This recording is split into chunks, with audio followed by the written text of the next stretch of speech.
Where there used to be newspapers and cable television, now there's social media, now there's the internet.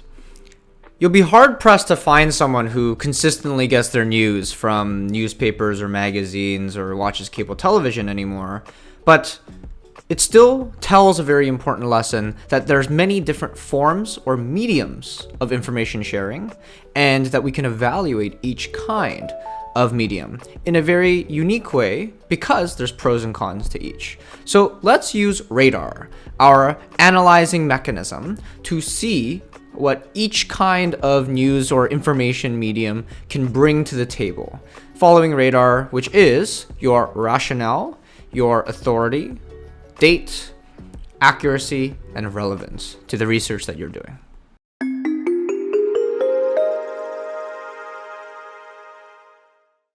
So, let's start with print media. When I say print media, I mean things like newspapers and magazines, like I said, but this could also include textbooks. So print media has obviously become less popular over time, but certainly textbooks are still used in many instances. It's just that maybe newspapers are not as common.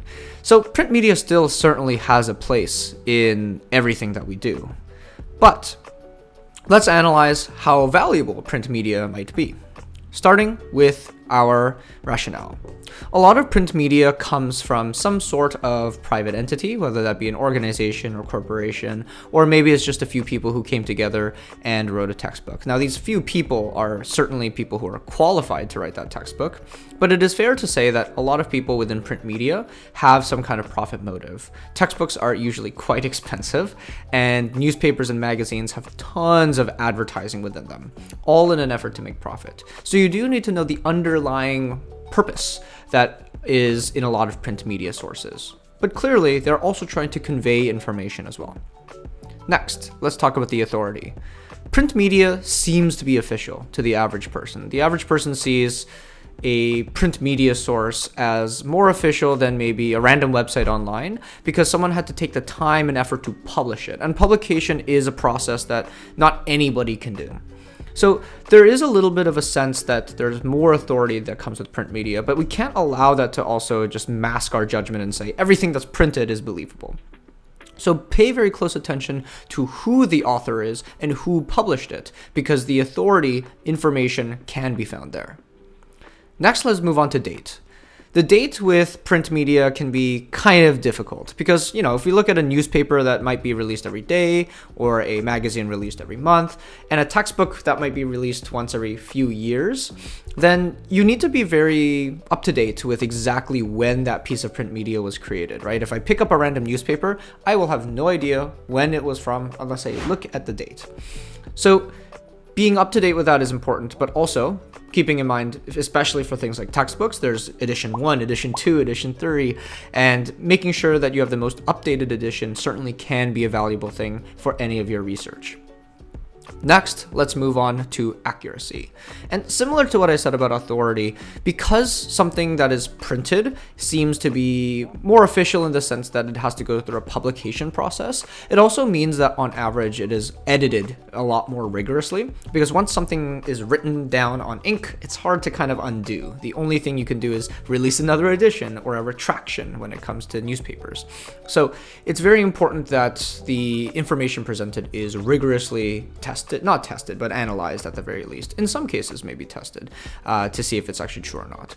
And that lends itself to have higher accuracy. But again, we need to look at it with a critical lens. And finally, we go into relevance. And here, relevance is kind of difficult to assess because not many people will cite a newspaper in an academic journal. But newspapers and magazines do provide us with the opportunity to kind of get the hot button topics and the main headlines just into our brains. So we know what's going on and then we can research further.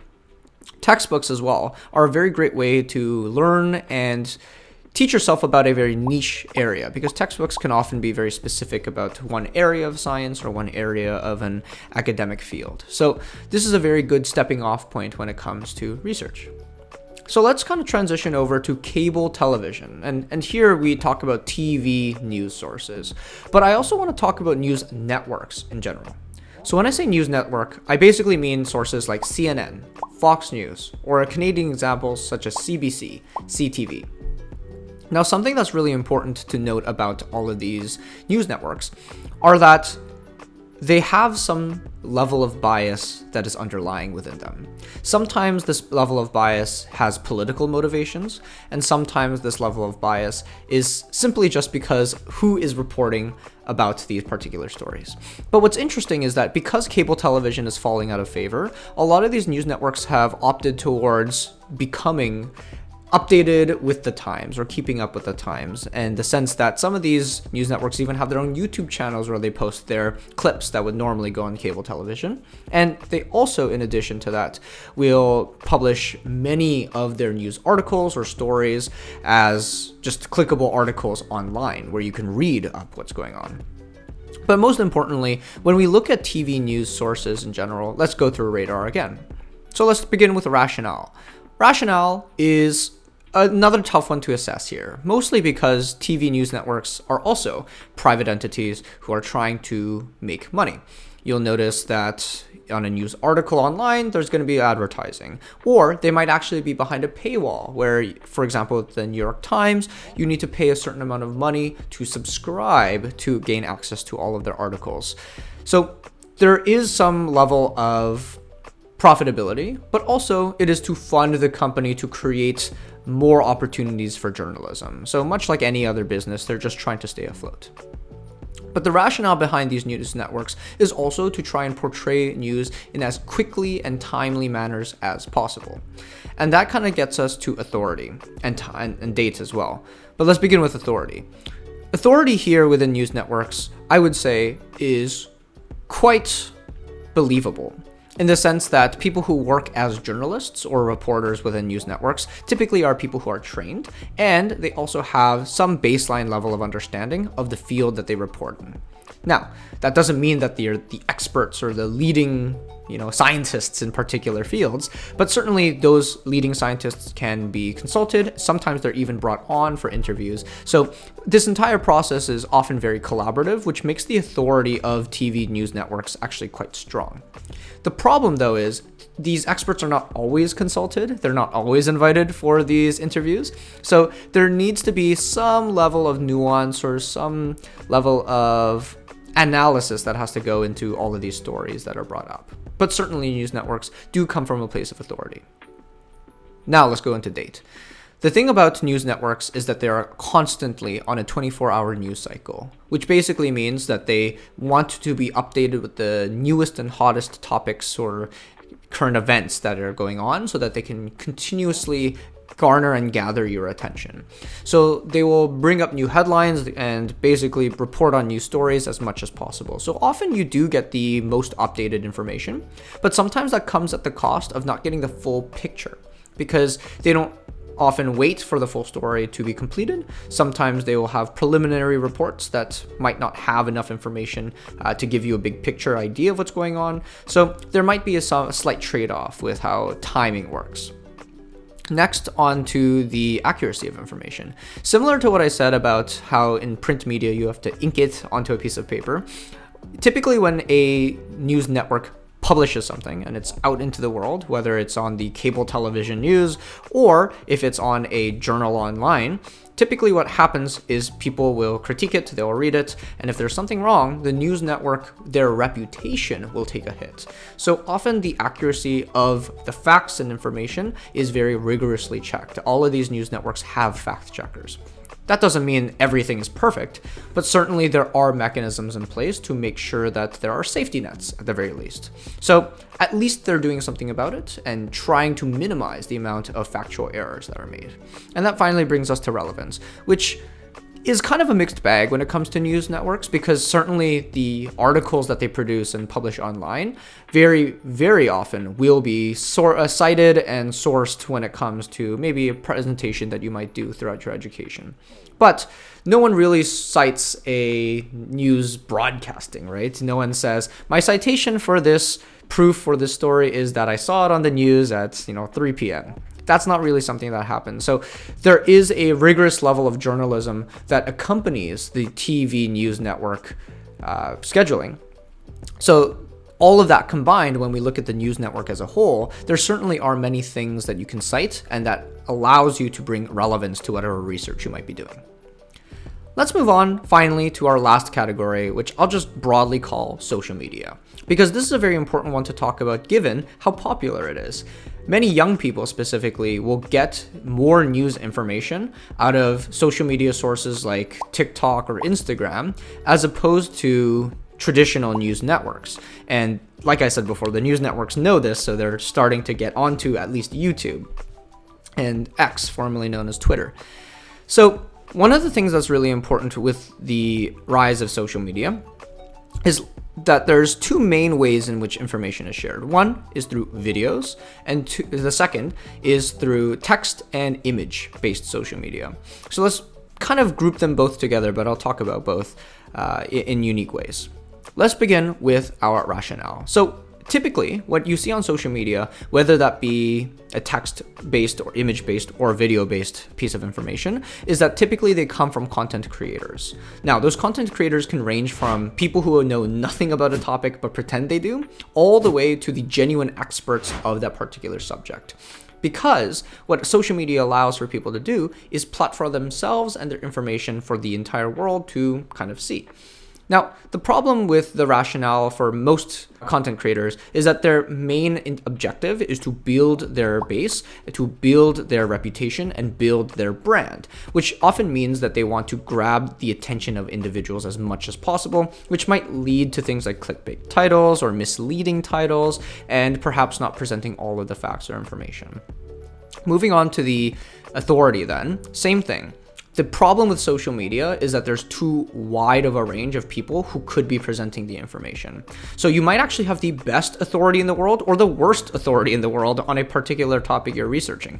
The problem is you won't know, and you can't necessarily confirm, because a lot of social media sources also allow for anonymity, which means that you can pretend that you are so-and-so, but perhaps you are not actually them.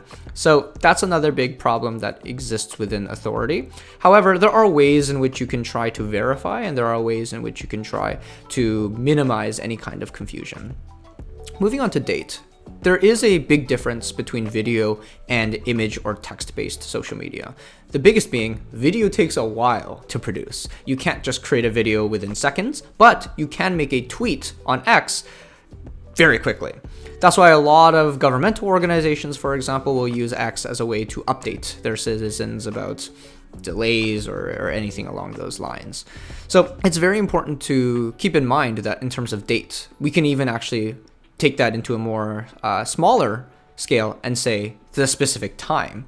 Because while newspapers, TV news networks, and video resources online work on the scale of days, weeks, or months, small texts or images, short form content, can sometimes come out at an hourly rate, especially if it's non-video and it's more of an audio or a text-based kind of communication. But short form content has definitely revolutionized how quickly information is available.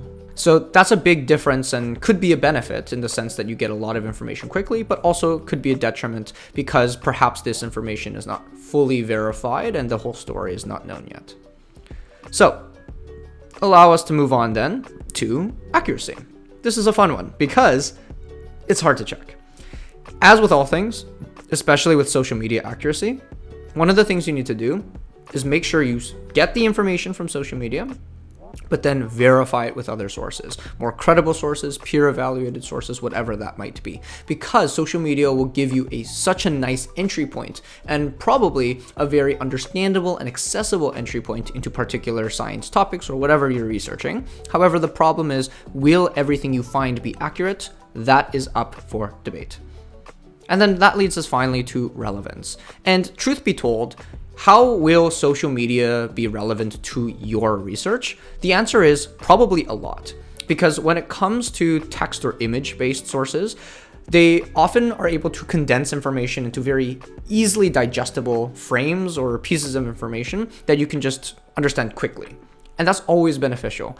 It's very, very tedious to read a whole textbook, for example, but if you had a lovely infographic that was just posted on a social media website, then that might be a lot easier for you to use as a starting point. This is also the case with videos, because a lot of videos, whether it be a video essay or just an explainer of a particular topic, they're able to condense a lot of information into a matter of minutes, which otherwise might be hours of lecture, hours of study. So the benefit of these two different kinds of social media mediums is that you're able to get a lot of information condensed into a little bit of time. But again, then the problem is you're not getting the minute details and you're not getting the most accurate information in some cases. So you just have to remain vigilant. Social media is still a great source to begin with, and it can be very relevant to the research that you're doing. But using Radar, you can always make sure that you're checking all of your sources and checking that they are sources that you can trust. Thanks for watching.